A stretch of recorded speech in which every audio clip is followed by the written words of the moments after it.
Hello and welcome to only IAS. आज हम फिर से आपके सामने हैं एक नया एमसीक्यू सेशन लेके एंशिएंट हिस्ट्री पे। सबसे पहले सवाल में बात करी जा रही है साइंस और एंशिएंट इंडिया की। आप ये जानते हैं कि साइंटिफिक डेवलपमेंट एंशिएंट इंडिया में बहुत पहले से हो रही है और इन्हीं के हिसाब से हमारे हार्वेस्टिंग सीजन्स होते हैं, हमारे सोइंग सीजन्स होते हैं, हमारे जो तीज त्यौहार होते हैं, हमारे फेस्टिवल्स होते हैं, वो भी साइंस के हिसाब से होते हैं, काफ़ी साइंटिफिक तरीके से होते हैं। आप एग्जाम्पल ले लीजिए मकर संक्रांति का, या फिर और भी इसी प्रकार के जो तीज त्यौहार होते हैं उनमें कहीं ना कहीं रिलीजन और साइंस के साथ तालमेल बना के रखा जाता है, मौसम के साथ तालमेल बना के रखा जाता है, जो अपने आप में साइंस है। तो पहली स्टेटमेंट कह रही है कि साइंस और रिलीजन दोनों को अलग तरीके से देखा जाता, सेपरेटली देखा जाता था। पहली स्टेटमेंट इसी वजह से गलत हो जाती है, हमें करेक्ट स्टेटमेंट ढूंढ के निकालनी है यहाँ से। दूसरी स्टेटमेंट में कहा जा रहा है कि जो एस्ट्रोनॉमिकल स्टडीज है उनका यूज किया जाता था एग्रीकल्चरल एक्टिविटीज के लिए, तो आप जानते हैं ये स्टेटमेंट सही है। तीसरी स्टेटमेंट कह रही है कि संस्कृत ग्रामर जो है वो साइंटिफिक अंडरस्टैंडिंग या साइंटिफिक आउटलुक जो था इंडियंस का, उसकी वजह से बन के तैयार हुआ। ये भी आप जानते हैं कि जो संस्कृत है उसमें प्रॉपर ग्रामेटिकल पैटर्न्स या फिर एक प्रॉपर थ्योरी है जिस तरीके से वो एक ग्रामर को डेवलप किया गया था पन्निनी के द्वारा। इसके बारे में भी हम जानकारी जानते हैं क्योंकि पन्निनी अपने आप में एक मैथमेटिशियन भी थे और साथ में उन्होंने संस्कृत ग्रामर भी डेवलप की। तो यहाँ पर अगर बात करी जाए करेक्ट स्टेटमेंट की तो सेकंड और थर्ड स्टेटमेंट सही हो जाती है और हमारा आंसर हो जाता है बी फॉर बॉल। पढ़ते हैं दूसरे सवाल की तरफ। दूसरे सवाल में बात करी जा रही है मैथमेटिक्स की एंशिएंट इंडिया के संबंध में। पहली स्टेटमेंट कहती है बोधायन जो है उन्होंने नॉलेज दी थी किस तरीके से हम हवन कुंड फायर ऑल्टर बनाते हैं। फायर ऑल्टर इस तरीके से आपने देखा होगा जिसमें यज्ञ करते हैं और आहुतियां देते हैं, यहाँ पर ऐसी आग जलती रहती है। दूसरी स्टेटमेंट कह रही है अब स्तंभा जो है इन्होंने मेंशन किया था पाई के बारे में और एक ऐसा कॉन्सेप्ट दिया था जो पाइथागोरस की थ्योरी से मिलता था। यहाँ पर ये एक फैक्चुअल स्टेटमेंट्स हैं, इसीलिए मैं आपको बता दूं कि ये दोनों स्टेटमेंट्स को फ्लिप कर दिया गया है। बोधायन ने पाई के बारे में बताया था, साथ ही साथ कॉन्सेप्ट दिए थे जो पाइथागोरस थ्योरम से मिलते थे, और दूसरी तरफ बोधायन जो है दूसरी तरफ अपस्थम्भ जो है उन्होंने दिया था फायर अल्टर को बनाने का, जो हवन कुंड है उसको बनाने के हिसाब से जो एंगुलर नॉलेज चाहिए वो दिया था। तो यहाँ पर अगर बात करी जाए करेक्ट स्टेटमेंट की तो दोनों स्टेटमेंट गलत हैं और हमारा आंसर हो जाता है डी। बढ़ते हैं तीसरे सवाल पे। यहाँ पर एंशिएंट इंडिया के बारे में बात करी जा रही है, जो अलग अलग मैथमेटिकल वर्क्स हुए उसके बारे में चर्चा करी जा रही है और हमें इनकरेक्ट स्टेटमेंट खोज के निकालनी है। पहली बात करी जा रही है कि आर्यभट्ट ने एरिया ऑफ ट्राइंगल निकालने का फॉर्मूला दिया। दूसरी स्टेटमेंट है जो ब्रह्मगुप्त हैं उन्होंने नेगेटिव नंबर्स दिए जिनको वो डेट के हिसाब से, उधार के हिसाब से डिस्क्राइब करते थे। तीसरी स्टेटमेंट है भास्कराचार्य के बारे में जिसमें वो कह रहे हैं कि जो चक्रवर्त मेथड है अलजेब्रा का वो दिया गया था भास्कराचार्य को द्वारा। तो यहाँ पर अगर आप थोड़ी बहुत भी जानकारी रखते होंगे तो आपको पता होगा ये तीनों स्टेटमेंट जो हैं वो सही हैं। आर्यभट्ट के बारे में हमने पहले से पढ़ के रखा है कि उन्होंने जो पाइथागोरस थ्योरम है उससे मिलते जुलता आइडिया दिया था एरिया ऑफ ट्राइंगल के लिए। इसके साथ में ब्रह्मगुप्त और भास्कराचार्य के बारे में थोड़ी जानकारी आपको इस सवाल से मिलती है। ये तीनों स्टेटमेंट्स जो हैं वो सही हैं और हमें इनकरेक्ट स्टेटमेंट बताना है, इसीलिए आपका जो आंसर है वो डी हो जाता है। बढ़ते हैं चौथी स्टेटमेंट पे। यहाँ पर आपसे पूछा जा रहा है मेडिसिनल नॉलेज के बारे में इंडिया की। तो सबसे पहले स्टेटमेंट है कि सामवेद में डिजीजेस को क्योर करने के लिए मैजिकल स्पेल्स और चार्म्स दिए थे। आपको वेद के बारे में मालूम है, ऋग्वेद है, सामवेद है, यजुर्वेद है और अथर्ववेद है। तो ये जो मैजिकल स्किल वगैरह हैं ये अथर्ववेद में दिए थे, ना कि सामवेद में। सामवेद में बस इतना बताया था कि जो ऋग्वेद में वर्सेस लिखे हैं उनको गाना किस तरीके से, इसकी चर्चा करी गई थी। तो पहली स्टेटमेंट जो है वो गलत हो जाती है। बढ़ते हैं हम दूसरी स्टेटमेंट की तरफ जिसमें चरक संहिता की बात करी जा रही है। चरक संहिता जो है वो बेसिकली प्रिवेंटिव साइंस है, उसकी जो नॉलेज है वो कोई डिजीज ना हो इसके बारे में बात करती है।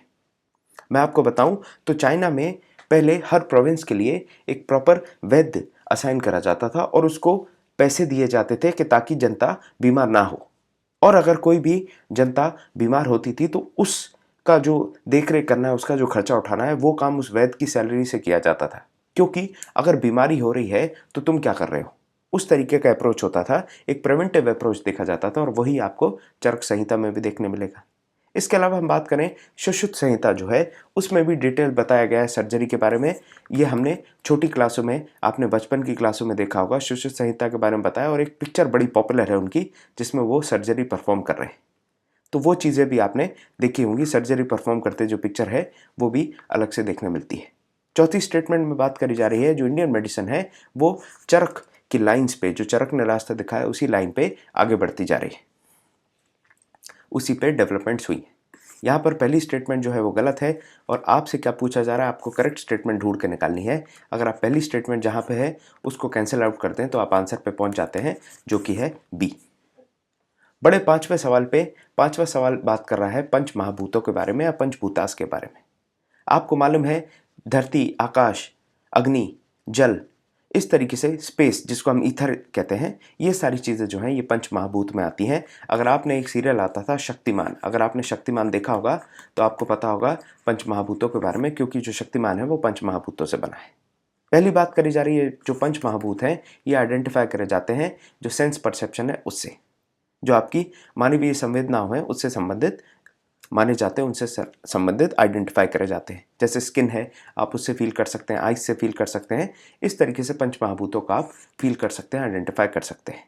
दूसरी स्टेटमेंट है, जो बुद्धिस्ट फिलॉसफी है वो पंच महाभूत के कॉन्सेप्ट को रिजेक्ट करती है। तो यहाँ पर बुद्धिज्म के बारे में अगर आपको नॉलेज होगी तो आप इस स्टेटमेंट को बना पाएंगे।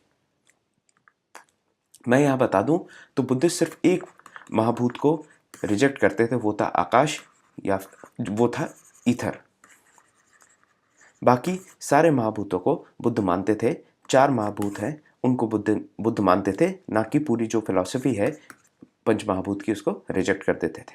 तो यहाँ पर आपके पास आपका आंसर हो जाता है करेक्ट स्टेटमेंट के अनुसार पहला वाला, पहली जो स्टेटमेंट है वो सही है, ए आपका आंसर हो जाता है, बी स्टेटमेंट जो है वो गलत है। पढ़ते हैं अगले सवाल की तरफ। यहाँ पर युक्ति कल्पतरु के बारे में बताया जा रहा है। युक्ति मतलब होता है तरीका। कोई भी आपसे कहा जाता है, पहले शुद्ध हिंदी में जब बात होती थी तो कहते थे, मित्र मैं बहुत बड़ी विडंबना में फंस गया हूँ, या इससे निकलने के लिए कोई युक्ति सुझाओ, मतलब कोई प्लान बनाओ, कोई रास्ता दिखाओ। तो उससे आप समझ जाएंगे युक्ति जो है वो एक संस्कृत का शब्द है। और अगर ये संस्कृत का शब्द है, पहली स्टेटमेंट क्या दी है, ये ट्रिटाइस जो है, ये जो किताब है ये पाली लैंग्वेज में लिखी गई है। अगर ये संस्कृत का शब्द है तो आप पहली स्टेटमेंट समझ गए होंगे कि ये पहली स्टेटमेंट तो गलत है, क्योंकि ये किताब का नाम संस्कृत में दिया है और किताब में लिखा पाली में गया, ये कैसे हो सकता है। दूसरी बात देखें आप तो ये जो है ये डील करती है शिप बिल्डिंग से। इस किताब में टेक्निक्स दी हैं कैसे आपको शिप बनाना है इसके बारे में। तो ये जो स्टेटमेंट है दूसरी वाली वो सही है, पहली स्टेटमेंट गलत है, और हमें गलत स्टेटमेंट ही इनको बतानी है। तो आपका आंसर हो जाता है ए, क्योंकि पहली स्टेटमेंट गलत है। 7वां सवाल है, यहां पर पूछा जा रहा है आपसे केमिस्ट्री के बारे में, जो इंडिया में केमिस्ट्री की डेवलपमेंट हुई उसके बारे में पूछा जा रहा है। सबसे पहले तो देखिए ये कह रहे हैं मेटलर्जी का डेवलपमेंट होता है आयरन एज में, लेकिन आप देखेंगे आयरन एज के पहले ब्रॉन्ज एज आई थी, और ब्रॉन्ज एज में भी तो क्या हो रहा था, कॉपर और टिन को मिला के आप ब्रॉन्ज बना रहे थे। क्या कॉपर और टिन को मिला के जो एलॉय बनाया जा रहा है वो मेटलर्जी की कैरेक्टरिस्टिक्स या कैटेगरी में नहीं आएगा क्या? तो पहली स्टेटमेंट आपकी गलत हो गई, क्योंकि मेटलर्जी तो ब्रॉन्ज एज से चल रही है, आयरन एज के पहले से। दूसरी बात करी जा रही है उत्तर तंत्रा के बारे में। ये तंत्रिज्म से डील करती है, जो तंत्र मंत्र होते हैं उससे संबंधित है ऐसा कहा जा रहा है। लेकिन ये उत्तर तंत्रा जो है वो आयुर्वेद से संबंधित है, ना कि तंत्रिज्म से। तीसरी स्टेटमेंट है एंशिएंट पीरियड में पेपर यूज हुआ करता था। अगर पेपर यूज होता है तो ये ताम्रपत्र और ये पाम लीव्स और ये अलग अलग लीव्स वगैरह और ये कपड़ा जिस पे लिखा जाता था वो सब कैसे आया? तो इसके लिए मैं आपको बता दूं, हमने इस चीज़ के बारे में विस्तार से चर्चा की है 8वीं की एनसीईआरटी में, कि किस तरीके से पेपर बनना चालू हुआ। जब चाइना से ये टेक्नोलॉजी पेपर बनाने की आई तब जाके हमने पेपर बनाना चालू किया, और फिर एक अलग से पोस्ट भी आई स्क्राइब्स की, जो किताबों की कॉपियाँ बनाया करते थे।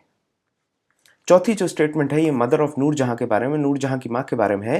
उन्होंने एक अतर बनाया था गुलाब से, जो इत्र होता है आपने देखा होगा छोटी शीशियों में आता है, उसको बनाया था इन्होंने गुलाब से। ये स्टेटमेंट सही है। तो यहाँ पर आपका जो आंसर है वो हो जाता है डी वाली जो स्टेटमेंट है वो सही है, बाकी स्टेटमेंट्स गलत है। बड़े अगली स्टेटमेंट की तरफ। अगला जो सवाल है इसमें आपको सीधा सीधा एक सब्जेक्टिव नॉलेज से काम नहीं चलने वाला। ये काफ़ी ऑब्जेक्टिव है कि ये सवाल मतलब ये वाली किताब किसने लिखी है, उस हिसाब से आपको इस सवाल का जवाब देना है। तो सबसे पहले मैं आपको सीधा सीधा जवाब बता दूं, वो ज़्यादा अच्छा है, आपको इसको रटना ही पड़ेगा, इसके लिए कोई रास्ता नहीं है आपके पास। पहला जो है, जो नागार्जुन है, उन्होंने लिखा था रसा रत्नकार। ये जो किताब है ये लिखी गई थी नागार्जुन के द्वारा। दूसरी जो किताब है वारामिहिर ने लिखी थी, ये किताब जो लिखी गई थी उसका नाम था बृहत संहिता। तीसरी किताब जो महावीराचार्य ने लिखी थी उसका नाम है गणित सार संग्रह। और चौथा जो नारायण पंडित के द्वारा लिखी गई थी उसका नाम है गणित कौमुदी। तो ये सारी मैथमेटिकल बुक्स हैं, ये जिन जिन राइटर्स ने लिखी हैं उनको आपको याद रखना है। मैं यहाँ पे इस तरीके से बना देता हूँ, आपको आसानी हो जाएगी थोड़ी सी। वारामिहिर के द्वारा लिखी गई थी बृहत संहिता, उसके बाद महावीर आचार्य जो आए उन्होंने गणित संहिता लिखी, और उसके बाद नारायण पंडित ने लिखी गणित कौमुदी। तो यहाँ पर आपका आंसर जो हो जाता है वो है सी। 9वें सवाल में हमसे क्लासिफिकेशन ऑफ शिप्स के बारे में पूछ रहे हैं। यहाँ पर आप देखिए, सवाल में पहली स्टेटमेंट है सर्व मंदिरा के बारे में कि इसको वॉरफेयर के लिए यूज किया जाता था। दूसरी स्टेटमेंट में अग्र मंदिरा के बारे में बताया जा रहा है जिसमें रॉयल वोएज और हॉर्सेस को ट्रांसफर किया जाता था। यहाँ पर मैं आपको क्लासिफिकेशन ऑफ शिप्स के बारे में बताऊं तो सबसे ऊपर सर्व मंदिरा हुआ करता था जिसमें केबिन जैसे बनाए जाते थे, जो कि लंबे लॉन्ग ड्राई सीजन में भी ट्रैवल करने के लिए यूज किया जा सकता था। तो ये रॉयल जो राजा वगैरह हैं और उनके जो नोबल्स हैं उनके लिए यूज किया जाता था। फिर आता है मध्य मंदिरा जिसको लेजर के लिए यूज किया जाता था, फिशिंग यॉट के जैसा यूज किया जाता था। और तीसरा जो है वो है अग्र मंदिरा, जिसको जो भी वॉरशिप्स हैं या फिर वॉरफेयर के लिए सोल्जर्स हैं उनको ले जाने के लिए यूज किया जाता था। तो यहाँ पर पहली स्टेटमेंट गलत है क्योंकि यहाँ अग्र मंदिरा आना चाहिए था और यहाँ सर्व मंदिरा है। कायदे से देखा जाए तो दोनों को इंटरचेंज कर दिया है, इसीलिए अगर करेक्ट स्टेटमेंट की बात करी जाए तो दोनों स्टेटमेंट गलत है और आपका आंसर जो है वो हो जाता है डी। बड़े 10वें सवाल पे यहाँ चतुरंग एक खेल है उसके बारे में बात करी जा रही है। आप लॉकडाउन में महाभारत अगर देखी होगी तो आपने देखा होगा इस तरीके का एक कपड़े का बना हुआ बिछा रहता है और उसके ऊपर पासे फेंके जाते हैं और फिर शकुनी से दुर्योधन कहता है मामा श्री 6। इस तरीके का गेम होता है और इसको अष्टपदा भी कहा जाता है। पद मतलब संस्कृत में होता है कदम, पैर, तो अष्ट मतलब हो गया 8, तो 8 स्टेप्स होते हैं, इसीलिए इसको अष्टपदा भी कहा जाता है। साथ में इसको खेला जाता है काउंटर और अक्षांश के साथ। तो ये दोनों जो स्टेटमेंट्स हैं सही हो जाती हैं चतुरंग के बारे में, और इस वजह से जो आपका आंसर है वो हो जाता है सी। दोनों स्टेटमेंट जो हैं वो सही हैं और हमें करेक्ट स्टेटमेंट ही खोज के निकालनी है।